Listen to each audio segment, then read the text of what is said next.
नमो नमः दोस्तों, मैं वैदिक आचार्य एस्ट्रो गुरु सूरज कैलाशनाथ भार्गव एक बार फिर से मेरे यूट्यूब चैनल वैदिक ज्योतिष परामर्श में स्वागत करता हूं। हमारा आज का विषय है विवाह मुख्य अष्टकूट मिलान। विवाह मुख्य अष्टकूट मिलान यह मुख्यतः विवाह के संबंधित के लिए देखा जाता है। तो इसमें मुख्य चीजें क्या है? अष्टकूट मतलब मैं आपको बता दूं, अष्ट जो बोला गया है ज्योतिष शास्त्र के अनुसार 8, संस्कृत वर्ड में अष्ट का यूज किया गया है। इसके अंदर में अष्टकूट मतलब कूट मतलब क्या होता है कि उसके विवाह के अंदर अंतर्गत आने वाले टोटल 8 प्रकार के कूट बताए गए हैं, जो कि आपका जन्म नक्षत्र व जन्म राशि के ऊपर से निकलता है। तो यहाँ पे यदि हम देखेंगे तो यहाँ सर्वप्रथम 8 जो बताए गए हैं नाड़ी, भकुट, गण, ग्रह मैत्री, योनि, तारा, वशय, वन, ये 8 प्रकार के विवाह के मुख्य अष्टकूट मिलान होते हैं। विवाह में अधिकतम राशि से राशि का मेल जो है, जो विवाह गुण बताया गया है वो 36 बताया गया है। 36 में से 18 मिलना बहुत ही ज्यादा जरूरी है, और यदि 21 मिल जाते हैं तो ज्योतिष शास्त्र के अनुसार वह अति उत्तम कहलाते हैं।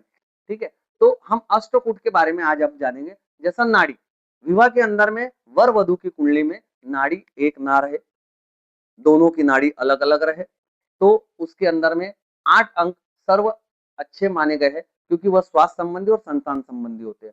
उसी प्रकार भकुट मिलान, देखिए मित्रों, भकुट जो होता है राशि से राशि का मिलान बताया गया है।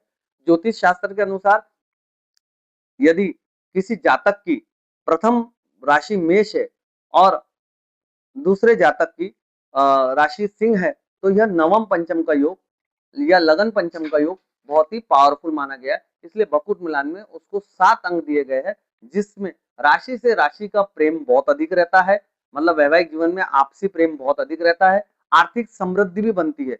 देखिए मित्रों, हमने जिस प्रकार आज तक देखा है कि कुंडली से कुंडली यदि मिलान की जाती है तो उसमें 3 चीजें मुख्यतः देखी जाती है कि विवाह के अंदर में वैवाहिक जीवन उसका कैसा रहेगा, अगर वह वर वधु की कुंडली एक साथ मिलाई जाती है, साथ ही साथ उसे संतान प्राप्ति कैसी होगी और उसका भाग्य उदय कैसा होगा।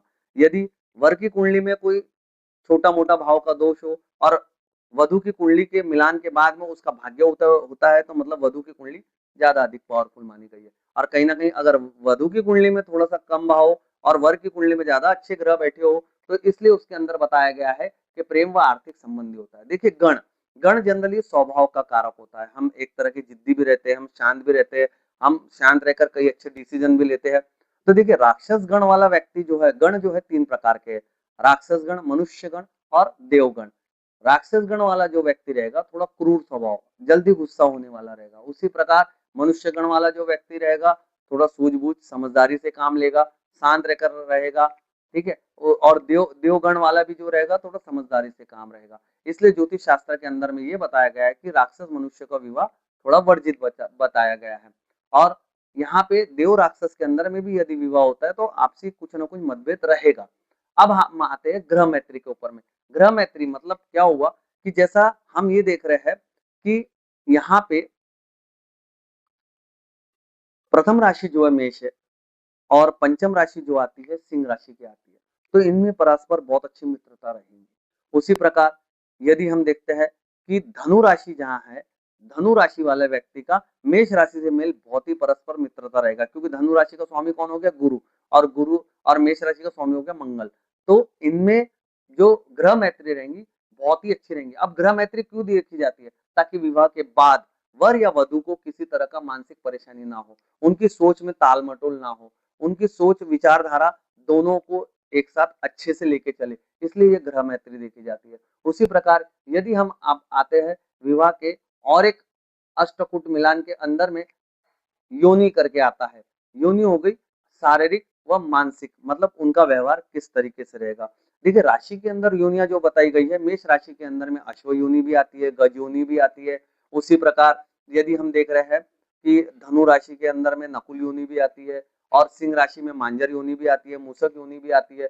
तो योनि का मतलब होता है उनकी शारीरिक संरचना और उनका मानसिक विचार। जैसे यदि हम देखते हैं सिंह राशि वाले इंसान का जो है थोड़ा क्षत्रिय वन टाइप का रहेगा, उनका छोटी छोटी बातों पे जल्दी गुस्सा आना रहेगा, थोड़े इगोस्टिक टाइप करेंगे। और यदि मैं धनु राशि वाले का देखूं तो धनु राशि वाले का नकुल का भी आता है। तो ऐसा इंसान जो है ज्यादातर, ऐसा व्यक्ति, ऐसा जातक जो रहता है वह थोड़ा ब्रॉड माइंडेड रहता है। उसी प्रकार यदि हम देखते हैं तारागुण, तारागुण क्यों देखा जाता है? तारागुण के अंदर 3 अंग बताए गए, पारस्परिक भाग्य, स्वास्थ्य व आयु बल के लिए तारागुण देखना अनिवार्य है। मित्रों, ये ज्यादातर हर पंचांग में, वैदिक पंचांगों में इस प्रकार जब हम प्रथम पंचांग देखा जाता है विवाह मिलान के लिए, तो सर्वप्रथम आता है उसका नक्षत्र, फिर उसके बाद आता है उसका राशि, गण, योनि, वर्ण, वो पंचांग में दिया हुआ रहता है। तारा मिलान मूल भी उसके नीचे दिया रहता है। वसय, वसय क्यों देखा जाता है? वसय इसलिए देखा जाता है कि जनरली क्या होता है कि इसके अंदर में राशि से राशि का लगाव, आपसी लगाव, विवाह के बाद में आकर्षण व आपका प्रभाव, जैसा वर है तो वर का प्रभाव वधु पे और वधु का प्रभाव वर पे किस प्रकार का रहेगा, इसलिए वशय देखना उसमें आवश्यक है। उसी प्रकार मित्रों यदि हम देखेंगे वर्ण, वर्ण बताए गए हैं 4 प्रकार के, जिसमें क्षत्रिय, वैश्य, शूद्र, ब्राह्मण। वर्ण के अंदर में जो कार्य प्रणाली, जैसा कार्य, क्षमता, शैली, बौद्धिक और संतुलन, जैसा हम देखते हैं कि वर्ण के अंदर में क्षत्रिय वर्ण का आदमी है तो कार्य सफलता में ज्यादा अच्छा रहेगा, उसकी बौद्धिक क्षमता भी अच्छी रहेगी।